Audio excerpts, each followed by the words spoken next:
ಈದ್ ಮಿಲಾದ್ ಪ್ರವಾದಿ ಮೊಹಮ್ಮದ್ ರವರು ಹುಟ್ಟಿದ ದಿನ ಅನ್ನೋ ಹೆಸರಲ್ಲಿ ಆಚರಣೆ ನಡೀತಾ ಇದೆ. ಈ ಆಚರಣೆಯ ಮಹತ್ವ ಏನಂದರೆ, ಪ್ರವಾದಿ ಮೊಹಮ್ಮದರ ಜೀವನ, ಅದರ ಚರಿತ್ರೆ, ಅವರ ಏನೇನಿದೆ ಉಪದೇಶಗಳು, ಅದು ಸಾಮಾನ್ಯ ಜನರಿಗೆ ಹೋಗಬೇಕು. ಪ್ರವಾದಿ ಮೊಹಮ್ಮದ್ ಕೇವಲ ಮುಸಲ್ಮಾನರಿಗೆ ಪ್ರವಾದಿ ಅಲ್ಲ, ಇಡೀ ಮನುಕುಲಕ್ಕೆ ಅವರು ಪ್ರವಾದಿಯಾಗಿ ದೇವರ ಕೃಪೆಯಿಂದ ಬಂದರು.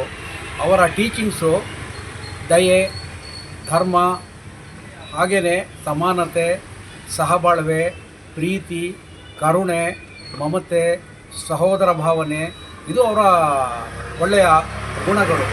ಇದು ಬರೀ ಬೋಧಿಸಲಿಲ್ಲ, ಬರೀ ಹೇಳಲಿಲ್ಲ, ಬದಲಿಗೆ ಆಚರಿಸಿದ ಮೇಲೆ ತಮ್ಮ ಅನುಯಾಯಿಗಳು ಇದನ್ನು ಪಾಲಿಸಬೇಕು. ಇದರಲ್ಲೇ ಜಗತ್ತಿನ ಕಲ್ಯಾಣ, ಇದರಲ್ಲೇ ಲೋಕ ಕಲ್ಯಾಣ, ಇದರಲ್ಲೇ ಸರ್ವರ ಸುಖ, ಇದರಲ್ಲೇ ಸರ್ವರ ಶ್ರೇಷ್ಠ ಅಂತ ಹೇಳಿ ಬೋಧಿಸಿ ಅವರು ಇಡೀ ಮನುಕುಲಕ್ಕೆ ಶುಭವನ್ನು ಕೋರಿದ್ರು. ಅದನ್ನು ಸ್ಮರಿಸ್ಕೊಂಡು ಇವತ್ತು ಇಡೀ ಜಗತ್ತಿನ ಎಲ್ಲ ಮನುಕುಲದವರು ಅವರು ಮಾನವೀಯತೆ ಶ್ರೇಷ್ಠ, ಮನುಷ್ಯತ್ವವೇ ಶ್ರೇಷ್ಠ, ಮನುಷ್ಯತ್ವಕ್ಕಿಂತ ಮಿಗಿಲಾದದ್ದು ಯಾವುದೂ ಇಲ್ಲ ಅಂತ ಜಗತ್ತಿಗೆ ಸಾರಿದರು.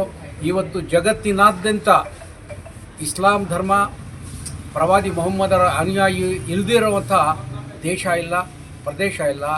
ಅದಕ್ಕೆ ಕಾರಣ ಅವರು ಎಲ್ಲೂ ಹೋಗದೇ ಇರೋದು ಬೇಕಾಗಿಲ್ಲ. ಅವರ ಒಂದು ಆದರ್ಶ, ಅವರ ಒಂದು ನಡೆ, ನುಡಿ, ಸಿದ್ಧಾಂತ, ಚಲನೆ ಇಡೀ ಅವ್ರಿಗೆ ಕೇವಲ ಪುರುಷರಿಗೆ ಅಷ್ಟೇ ಅಲ್ಲ, ಸ್ತ್ರೀಯರಿಗೂ, ಮಕ್ಕಳಿಗೂ, ನಿರ್ಗತಿಕರಿಗೂ, ಆಮೇಲೆ ನಿರ್ವಸ್ಥಿತಿಕರಿಗೂ ಎಲ್ಲರಿಗೂ ಸಹ ಅವರು ಆದರ್ಶಪ್ರಾಯರಾಗಿದ್ದಾರೆ. ಒಮ್ಮೆ ಒಬ್ಬ ಕಾರ್ಮಿಕನ ಹತ್ರ ಬರ್ತಾನೆ. ಆ ಕಾರ್ಮಿಕ ಅವನು ನನಗೆ ಊಟಕ್ಕೂ ಏನು ತೊಂದರೆ ಇದೆ ಅಂತ ಹೇಳಿ, ಆವಾಗ ಅವನಿಗೆ ಒಂದಿಷ್ಟು ದುಡ್ಡು ಕೊಟ್ಟು ಕಳಿಸ್ಬೋದಾಗಿತ್ತು. ಬದಲಿಗೆ ಅವರ ತಮ್ಮ ಅನುಯಾಯಿ ಹತ್ರ ಇದ್ದಂಥ ಒಂದು ಉಂಗುರ ಕೊಡ್ತಾರೆ. ಇದನ್ನು ಮಾರಾಟ ಮಾಡಿಕೊಂಡು ನೀನು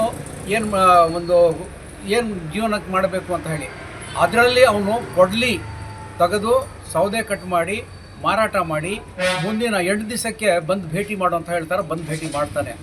ಆವಾಗ ನೋಡಿದ್ರೆ ಭಿಕ್ಷೆ ಬೇಡವಲ್ಲ, ಅವನ ಕೈ ಮುಟ್ತಾರೆ. ನೋಡಿದ್ರೆ ಬೊಕ್ಕೆ ಬಂದುಬಿಟ್ಟಿರುತ್ತೆ. ಆ ಬೊಕ್ಕೆಗೆ ಅವರು ಮುತ್ತಿಸ್ತಾರೆ.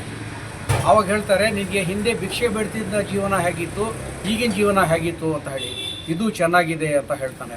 ಅಂದರೆ ಅವನು ಇಡೀ ಜಗತ್ತಿನ ಎಷ್ಟು ಜನ ಕಾರ್ಮಿಕರಿದ್ದಾರೆ, ಕಷ್ಟಪಟ್ಟು ಜೀವನ ಮಾಡ್ತಾ ಇದ್ದಾರೆ, ಅವರ ಕೈಗೆ ಮುತ್ತಿಟ್ಟಿದ್ದವರು.